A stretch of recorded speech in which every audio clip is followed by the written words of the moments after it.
"You need to leave tonight, Coralie." That was how it ended. Not with an argument, not with tears, not even with the decency of a private conversation. Thane Fairfax, 44-year-old founder and CEO of Fairfax Development Corp., said it in the front hall of Thornfield House while his mother stood 3 steps up the staircase like a referee who had already decided the winner before the match began. His voice was calm. That was the part that stayed with Coralie longest. How calm he was, how practiced, as though he had rehearsed it in the shower that morning and was finally glad to get it done.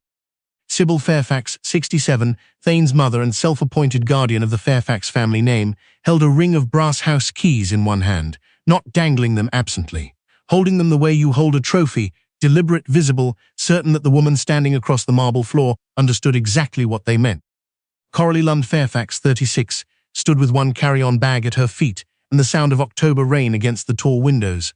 She had been Thane's wife for 10 years. For 10 years she had managed this house's accounts quietly, noticed the things Sybil's estate manager overlooked, smoothed her contracts before they became disputes, and twice, personally restructured Fairfax Development's credit exposure without anyone asking her name in connection with the rescue. She had been the kind of wife people described as gracious and meant as decoration. Tanith Rowe, 30, Fairfax Development's director of strategy, and the woman Thane had been hiding with decreasing effort for the past 14 months, sat in the living room doorway. She wore a slate grey blazer, and Coralie's reading glasses pushed up on her head like she'd borrowed them from a shelf and decided they suited her. She said nothing, but her silence was the loudest thing in the room. Thane set a thick envelope on the entry table. "Divorce papers. My attorneys will be in touch Monday. Don't make this complicated." Coralie looked at the envelope. She looked at the keys in Sybil's hand. She looked at Thane, who was already checking his phone. There were things she could have said. She did not say them. What Thane did not know, what he had never bothered to learn in 10 years of marriage, was that Coralie's late father, Aldwin Lund, had not simply been a quiet civil engineer with a modest consulting practice. Aldwin had spent 30 years building Lund Capital Partners, a private credit fund that specialized in construction and infrastructure debt. When Aldwin died, the controlling interest passed into the Lund Family Trust. The trust's primary beneficiary, documented in paperwork filed 2 years before Coralie met Thane, was Coralie herself. Lund Capital Partners held the bridge loan that had kept Fairfax Development solvent during the 2022 materials crisis. It held the renewal on their operating line. It held, specifically and without sentiment, the construction note secured by 3 of Thane's largest active projects. Thane Fairfax had been borrowing from his wife's fund for 6 years. He had no idea. Coralie had kept the wall carefully. Her name inside Lund Capital used her maiden name, Coralie Lund. Her married name never appeared in a single credit file. She had recused herself from every vote touching a Fairfax account. She had insisted on it, not to protect herself, but to protect the fund. If the fund ever had to act against Thane, the record needed to be clean. She had just never imagined she would need it quite so soon. Coralie picked up her bag. She did not look at Sybil. She did not look at Tanith. She looked at Thane one more time, the way you look at a painting you have spent years studying, trying to understand, finally deciding it is not worth what you paid. Then she walked out into the rain. That night Coralie sat in a hotel room that smelled like carpet cleaner and someone else's life decisions. Her carry-on was open on the floor. Her father's old drafting compass, the brass one he had carried in his shirt pocket every day for 20 years, sat on the nightstand beside her phone. She had taken it from her desk drawer on the way out. She was not sure why, only that it felt like something she needed to keep close. Her phone rang at 11:14. The screen said, "Joss Merritt, Lund Capital." Joss Merritt, 41, was Lund Capital's chief risk officer. He was one of 4 people inside the organization who knew that Coralie Lund Fairfax and Coralie Lund, the controlling trustee of the fund, were the same person. She answered on the second ring. "I know it's late," he said. "I know what happened today." She didn't ask how he knew. Joss always knew. "The Fairfax file crossed the threshold this morning," he said. "3rd covenant breach in 18 months. We've been waiting because of the conflict screen, but the independent committee can't hold the line any longer. The numbers don't support another extension." Coralie was quiet. Through the window, the city lights held steady against the rain. "Convene the review," she said. "Full independent committee, outside counsel, no vote from me. The record has to be clean." "There's something else." His voice changed, careful, the way it went when the news had edges. When the team pulled the renewal file to prep the review, they found a spousal financial disclosure. It's signed. Coralie set her hand flat on the bedspread. I didn't sign a spousal disclosure. We know. A pause. We're having it reviewed by a handwriting examiner. I wanted you to hear it from me first. She stayed on the phone another few minutes. When she hung up, she picked up the drafting compass and turned it between her fingers. Her father had given it to her the day she graduated with her engineering degree. He told her it was for finding true north when the project got complicated. She had always thought he meant in buildings. The divorce papers arrived at 8 the next morning. Coralie made coffee from the small machine on the dresser and read every page at the desk. The settlement was written in the language of lawyers who had practiced making theft sound reasonable. She was to waive all claims against Fairfax Development Corp. She was to accept a structured payment over 4 years. She was to sign a non-disclosure covering any knowledge of Fairfax Company operations. And then there was this, in the third-to-last paragraph. Wife acknowledges that she holds no direct or indirect interest in any lending institution, credit facility, or financing entity currently in relationship with husband's business operations, and waives any right to seek, review, or challenge records connected to such relationship. Coralie read it twice. Then she set the papers down and looked at the wall for a long time. They had put that sentence in there on purpose. Someone had been nervous enough to build a wall around those records before she could ask about them. That was not standard language. That was fear wearing a suit. She called Moira Callis. Moira Callis, 48, was a divorce and litigation attorney who had handled 2 sensitive matters for Coralie's father before his death. She was not the kind of attorney who performed confidence. She was the kind who made opposing counsel feel the specific weight of their mistakes. She arrived at the hotel within the hour, read the settlement in under 5 minutes, and tapped the lender clause the way a doctor taps a bruise to confirm it hurts. This isn't divorce language, Moira said. This is damage control. They wanted me out before I started asking questions, Coralie said. Moira looked up. Then we ask all of them. What Coralie told her next made Moira set down her pen. She explained the Lund Family Trust. She explained Lund Capital Partners. She explained that for 6 years, Thane's primary construction financing had come from a fund his wife controlled through her father's estate, and that he had signed every document without reading the entity name carefully enough to understand who he was actually borrowing from. Moira was quiet for a long moment. He signed a premarital financial disclosure, Coralie added. It listed the Lund Family Trust by name. He laughed at it. He told me my father had too many lawyers and not enough hobbies. Moira picked her pen back up. We start with a records preservation notice. The notice went out that afternoon, to Fairfax Development Corp., to Sybil as estate trustee, and to Tanith Rowe as a named party in company communications. Preserve all records, all communications, all financial documents, all emails referencing the Fairfax credit facilities. Thane called Moira's office 17 minutes after it landed. Moira did not take the call. Sybil sent a message through Norris Vane, 59, the Fairfax family attorney, suggesting that Coralie was behaving emotionally and should consider the settlement before complicating everyone's lives. Moira filed it. At Lund Capital, the independent review committee convened on the 14th floor. Wyn Marsh, 57, the document examiner retained by outside counsel, laid the questioned spousal's signature beside a certified sample from Coralie's fund records and adjusted her glasses. The letter spacing is copied, Wyn said. The pen pressure is wrong throughout, but here the loop on the L in Lund. This is where the hand hesitates. A forger studies a signature. They do not remember it. She set her pen down. This is not Mrs. Fairfax's signature. Coralie sat at the end of the table. She had looked at the document once when it was placed in front of her, then looked away. She already knew. She had known the moment Joss told her, but hearing it stated formally on record in a room full of people taking notes, that was different. My father told me, Coralie said quietly, that a forged signature always knows how to look like you. It just doesn't know how to remember you. No one in the room spoke. Joss moved to the next screen, the expense review.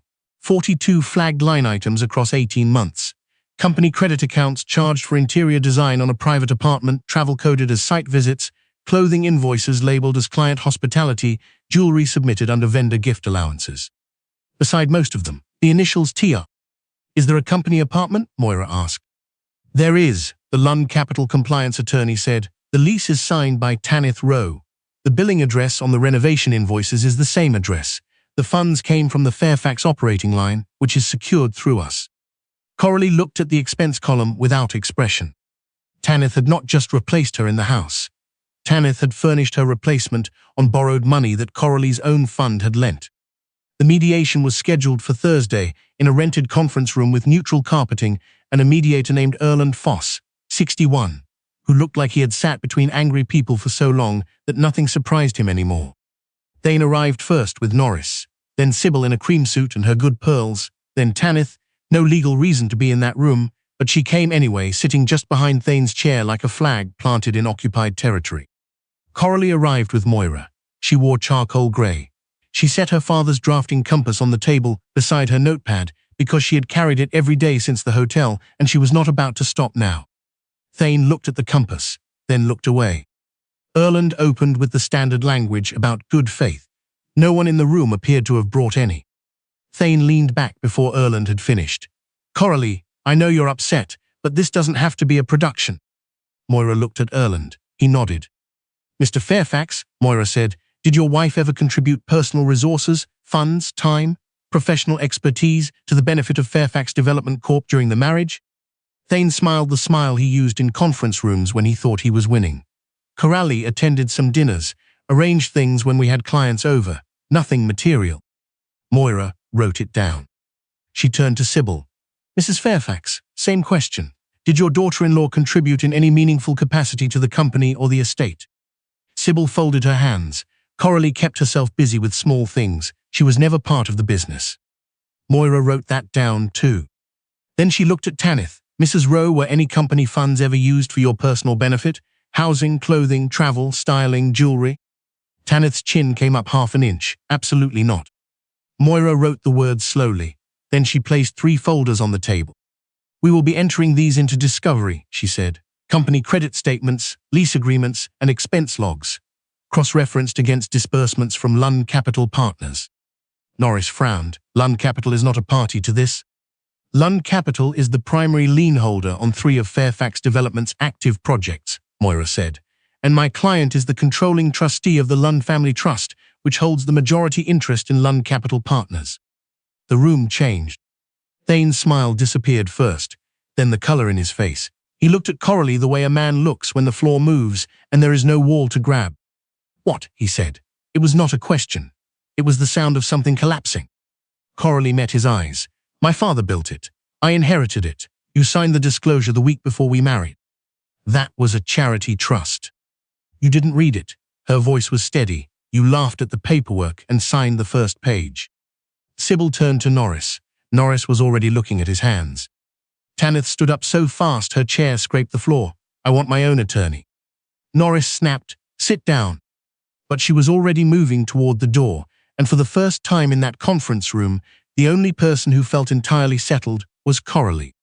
The night before the Lund Capital meeting, Thane called from a number she didn't recognize. Coralie let it go to voicemail. The message was 60 seconds long and began with the word "listen" and ended with something close to begging. She played it once, sitting at the hotel desk with the compass in her hand, and deleted it. Then came a second call, an old mutual friend passing along what Thane had said at dinner. "She'll fold, she has no one. She never had anyone but me." Coralie sat with that sentence for a long time. 10 years of covering for him. The winter she drove 3 hours to quietly settle a vendor dispute he had let fester. The year she restructured the fund's Fairfax exposure to shield him from a default he did not know was approaching. The client dinners where she sat as just Thane's wife and spotted the contract errors that would have cost him the Breckenridge project. She had given him everything, and he had spent 10 years assuming that meant she had nothing. Her tears came quietly. She turned off the lamp and sat in the dark for a while, letting herself feel the full weight of it. Not the betrayal, but the loneliness, the specific loneliness of being indispensable to someone who cannot see you, of being the reason the floor holds while the man standing on it takes credit for the architecture. When the feeling had been properly felt, she turned the lamp back on. She picked up the compass, she found her notepad, and she went back to work. Thane walked into Lund Capital's main conference room on Monday morning like a man who believed confidence was the same as leverage. The dark suit, the watch Sybil had given him when the company hit its first million. Reuben Falk, 52, Fairfax Development's chief financial officer, walked beside him pale and gripping a briefcase that seemed heavier with every step. Sybil had insisted on attending. She sat with her hands folded, wearing her good pearls, performing the thing she always did in rooms full of important people, making herself appear to have arranged the room rather than merely arrived in it. The Lund Capital conference room had floor-to-ceiling windows and 12 chairs. Every chair was filled. Outside counsel to the left, independent committee members in the middle. The compliance attorney had a binder 2 inches thick. Joss sat at one end with a stack of flagged files. Then the side door opened. Coralie walked in. Charcoal suit, no jewelry, her father's compass in her coat pocket. She sat at the head of the table, without hurrying, without looking at Thane, without performing anything. She set a single folder in front of her and opened it. Joss stood. This is a formal borrower review. Coralie Lund, controlling trustee of the Lund Family Trust and majority owner of Lund Capital Partners, is present to verify her identity in connection with a questioned spousal document and to authorize the independent committee to proceed. The credit decision will be made by the committee. She will not vote. Thane was staring at her. Reuben had closed his eyes. Sybil said, "This is absurd." No one agreed with her. Joss began. Fairfax Development Corp. is in covenant default on 3 active loans. Collateral valuations submitted in the last renewal cycle contain internal inconsistencies. 2 properties appear to carry valuations that conflict with independent appraisals. One of those properties had previously been listed as collateral on a separate credit facility. Norris shifted. We can discuss a cure period. Additionally, Joss continued, a spousal disclosure document bearing the trustee's name has been determined by a certified examiner to show signs of unauthorized signature simulation. He placed the report in the center of the table. The signature is not hers. Thane looked at Coralie. I didn't know about that document. Then someone inside your organization prepared and submitted a document in your name, the outside counsel said, which creates its own set of problems. Reuben opened his briefcase, closed it, opened it again without taking anything out. The expense review came next, 42 flagged items, the apartment lease, the travel invoices, the clothing, the jewelry. Those were approved by the board, Norris said. Joss produced another document. The board approval forms show signature irregularities consistent with the spousal disclosure. He looked at Reuben. Would you like to address the authorization chain? Reuben did not speak for a moment. Then quietly, I'd like to cooperate with the review. Norris turned sharply. Reuben. We're already in default, Norris. His voice was flat. The documents are on the table. Thane leaned toward Coralie. His voice dropped to something that might have been intended as intimacy. We were married. Don't do this here. She looked at him for the first time that morning. Really looked at the man who had held her hand at her father's graveside, who had once told her she was the only person in his life, who made him feel like he could build something that lasted. You served me papers in front of your mother and your girlfriend, she said. The room stayed quiet. Thane looked at the table. Joss read the committee's recommended actions. Discretionary credit, frozen, effective immediately. Emergency refinance declined, defaulted obligations, demand for cure issued, questioned documents, referred to outside counsel, collateral schedules, placed under third-party audit, estate-backed facilities, under default review, with notification to co-signatories. If cure conditions are not met within the prescribed period, Joss said, recovery proceedings will commence on all secured collateral. Thane pushed back from the table. You're destroying something I built from nothing. Coralie's voice did not rise. You built it on borrowed money from my father's fund, and I spent 10 years watching you call that vision a beat. You were never smarter than me, Thane. You were only louder. What happened after that unfolded the way these things always do, not with drama, but with paperwork. Fairfax Development filed for bankruptcy protection inside of 6 weeks. The collateral audit confirmed 2 overvalued properties and 1 instance of double-pledged security. Reuben had already begun cooperating with the review by the time the subpoenas arrived. Tanith's 42 expense items became the subject of a separate proceeding involving investor fraud claims from Fairfax's minority stakeholders. Tanith hired her own attorney on a Tuesday. By Friday, she had returned the jewelry under a court preservation notice. The pieces came back in padded evidence envelopes, no longer trophies, just property attached to a ledger. She gave no interviews. Sybil was required to vacate the estate-backed portions of Thornfield House while the collateral audit ran. A court-appointed property manager arrived with a clipboard and a polite demeanor that Sybil found insufferable. The brass key ring she had held up in the front hall now sat in an evidence envelope, tagged and catalogued. Norris resigned from representing the family once the legal referrals deepened past a point, could absorb, he sent a letter. Thane read it twice and then called 3 people who did not answer. Coralie did not celebrate any of this. People who expected her to had confused resolution with revenge. What she did instead, she sat with Joss and the compliance team and reviewed the employee impact report. The names of the people who had processed permits, managed project schedules, answered phones, poured concrete, and had nothing to do with the decisions that brought the company down. Through the Lund Family Foundation, she helped establish a transition fund, severance support, job placement assistance, emergency grants for people who needed a month to land somewhere safe. No press conference, no statement. Clea, 58, the housekeeper at Thornfield, who had watched everything and said very little because speaking in that house had never been safe, received 3 months of back pay that Sybil had long owed her. The funds came through the estate settlement account, quietly arranged by Coralie. Clea called to say thank you. Miss Lund, I want you to know, most of us only stayed as long as we did because of how you treated us. Coralie stood at the hotel window she had finally stopped thinking of as temporary. You can go somewhere better now. So can you, Clea said. The divorce was finalized on a Wednesday in Moira's conference room.